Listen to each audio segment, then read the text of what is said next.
Good morning students. आज हम जो टॉपिक पढ़ रहे थे वो है हमारा कालखंड, पीरियड्स, समय चक्र या टाइम स्पेंस। कालखंड के बारे में पढ़ेंगे। तो जो पृथ्वी है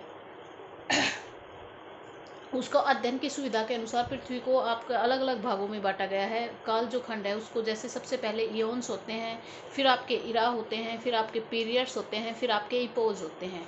इयोन्स है वो सबसे बड़े होते हैं, महाकल्प बोला जाता है। फिर उसके बाद इराज होते हैं, फिर पीरियड्स होते हैं, फिर इपोज होते हैं। इपोज है वो सबसे छोटे होते हैं, पीरियड्स उससे बड़े, इराज उससे बड़े और इयोन सबसे बड़े। अगर आपसे कोई ये पूछे कि इरा बड़ा है, इयोन बड़ा है, पीरियड बड़ा है या इपोज बड़ा है, तो सबसे बड़ा क्या है आपका इयोन है।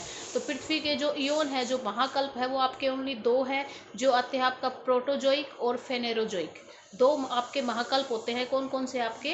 प्रोटोजोइक और फेनेरोजोइक। आज हम प्रोटोजोइक जो आपके महाकल्प है उसके बारे में पढ़ेंगे। फेनेरोजोइक है वो बहुत बड़ा है। बाकी जितना भी जो प्रोटोजोइक है और आपका जो प्रोटोजोइक है उसमें केवल दो कल्प आते हैं, जिसका भी बाकी, क्योंकि इसके बारे में हमें अधिक जानकारी नहीं है तो छोटा सा टॉपिक है तो आज इसी को करेंगे।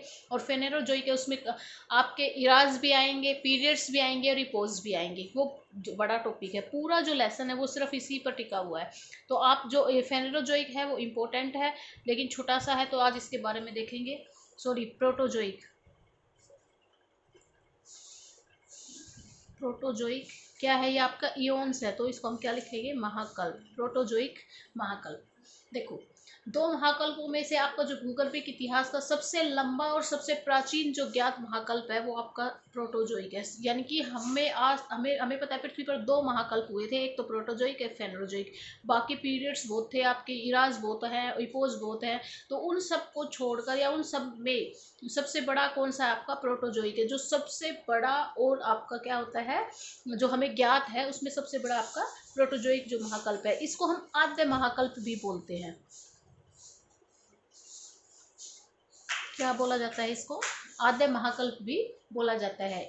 आद्य मीन्स आपका, अगर इंग्लिश में इसको ट्रांसलेट करना है तो इयोन्स, इरोजिक इयोन्स, ठीक है। यूनानी भाषा के इन शब्दों का अर्थ क्या है? यूनानी भाषा के शब्द है, इनका अर्थ क्या है कि गुप्त जीवों का महाकल्प। यानी कि इस महाकल्प में हमें जीवों के बारे में कोई जानकारी नहीं मिलती है।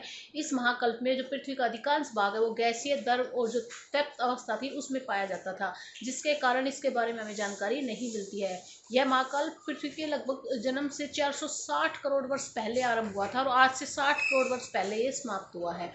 इस प्रकार जो 400 करोड़ वर्ष की अवधि है ना, वो हमें पृथ्वी के इतिहास में, जो 400 करोड़ की जो अवधि थी वो पृथ्वी के इतिहास का 90% कवर कर लेती है, जिसके बारे में हमें कोई जानकारी नहीं है।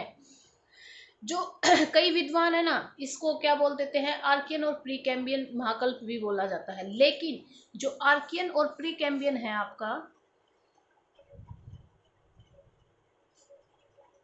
आर्कियन एंड प्री कैम्ब्रियन,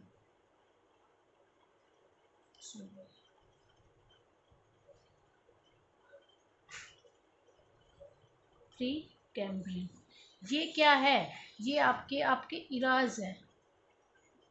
यानी कि ये कल्प है, ये महाकल्प नहीं है। ये इसी के पार्ट है। किसके पार्ट है? आपके प्रोटोजोइक जो महाकल्प है, इसको दो कल्पों में बांटा गया है। एक पहला आपका आर्कियन है और सेकंड आपका कौन सा है? प्री कैम्बियन है।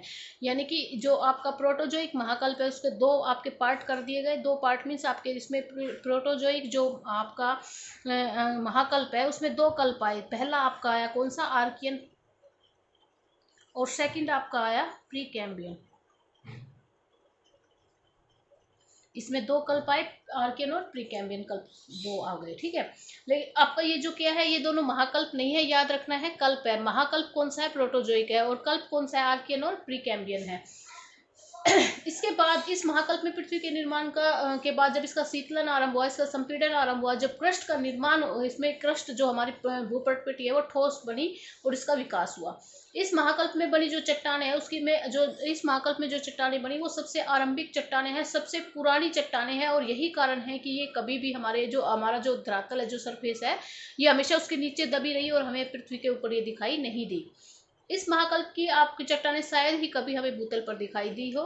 जो आपके आधे महाकल्प की प्रमुख जो आपकी चट्टानें हैं वो नीस और ग्रेनाइट से बनी हुई है। इन चट्टानों में आपका लोहा, सोना और आपका लोहा सोना पाया जाता है। और भारत में मिलने वाली जो धारवाड़ धारवाड़ कडप्पा और विंध्यन क्रम की चट्टानें हैं वो आधे महाकल्प की बनी हुई थी।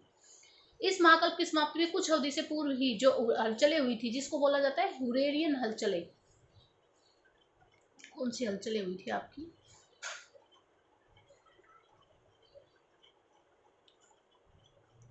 देखो, हर जो कल्प आएगा, महाकल्प आएगा, पीरियड्स आएंगे, उसमें कुछ ना कुछ हलचलें होती रहती है। तो इस कल्प में जो हलचलें हुई थी उसको हुरेरियन हलचल बोला जाता है, जिसमें जो पेंजिया महाद्वीप था, आपको पता होगा, दो हमारे यहाँ पे क्या था, सिर्फ एक ही महाद्वीप था, सारे जो महाद्वीप थे आपस में जुड़े हुए थे, जिसको पेंजिया नाम दिया गया था। तो जो पेंजिया महाद्वीप था उसका क्या हो गया था, विखंडन हो गया था, वो 4 भागों में बट गया। और पेंजिया 4 भागों में बट के कौन सा बन गया था आपका? फर्स्ट है आपका गोंडवाना लैंड, सेकंड है आपका साइबेरियन लैंड, थर्ड आपका क्या है, बाल्टिक सील्ड है, और फोर्थ आपका कनेडियन सील्ड है। तो ये 4 है, ये आपका उसमें बट गए थे। जो पृथ्वी के इतिहास में जो पहली वर्षा थी ना, वो इसी महाकल्प में हुई। अगर आपसे पूछे कि हमारे पृथ्वी पर पहली वर्षा किस महाकल्प में हुई थी, तो वो प्रोटोजोइक महाकल्प में हुई थी आपकी। जब वायुमंडल का जो वाष्प है, वायुमंडल में वाष्प था, आपको पता होगा गैसीय अवस्था में थी, वाष्प अवस्था में थी, तो जो वाष्प था वो किस में परिवर्तित हो गया, तरल अवस्था में बदल गया, जल में परिवर्तित हो गया। और जो पृथ्वी पर जो गड्ढे बने हुए थे उसमें वो जल भर गया, और उसमें वो जल भरने के कारण वो महासागरों में परिवर्तित हो गया। इस महाकल्प का जब अंतिम चरम था, घटने वाली घटना, एक महत्वपूर्ण घटना ये थी कि इसमें जो बैक्टीरिया और जो स्पंज और शैवाल है ना, वो एक कोशीय जीव का निर्माण हुआ। जो बैक्टीरिया थे, स्पंज थे, उन एक कोशीय जीव का निर्माण हुआ, सिंगल सेल के जीव का निर्माण हुआ था। और करोड़ों साल बाद वही बैक्टीरिया किस में चेंज हो गए, छोटी छोटी मछलियों में, कोरल में और कीड़ों के रूप में विकसित हुए। यानी कि उस टाइम पे कोई भी जीवन नहीं था। जब ये काल खत्म होने वाला था, तब कुछ बैक्टीरिया और शैवाल पैदा हुए थे, जो धीरे धीरे मछली और कीड़ों में परिवर्तित हो गई। और यही कारण है कि जो इस काल की जो चट्टानें हैं ना, उनमें जीवाश्म नहीं पाया जाता है। आधे महाकल्प है, उसमें सर्वाधिक विवर्तनिक हलचल हुई थी, क्योंकि पृथ्वी है वो इस अवस्था में अपनी रचनात्मक अवस्था में थी, यानी कि पृथ्वी अपने धीरे धीरे रचना कर रही थी। और इस महाकल्प में सबसे अधिक आपके ज्वालामुखी आए थे। तो ये आपका हमारा प्रोटोजोइक जो महाकल्प है वो आपका समाप्त हुआ, प्रोटोजोइक महाकल्प। और आपका आर्कियन और प्री कैम्बियन क्या थे, इसके कल्प थे, इराज थे, इसमें पीरियड्स नहीं थे, इसमें इपोच नहीं थे। कल हम फेनेरोजोइक जब महाकल्प करेंगे तो उसमें आपका इराज भी आएंगे, पीरियड्स भी आएंगे और इपोज भी आएंगे।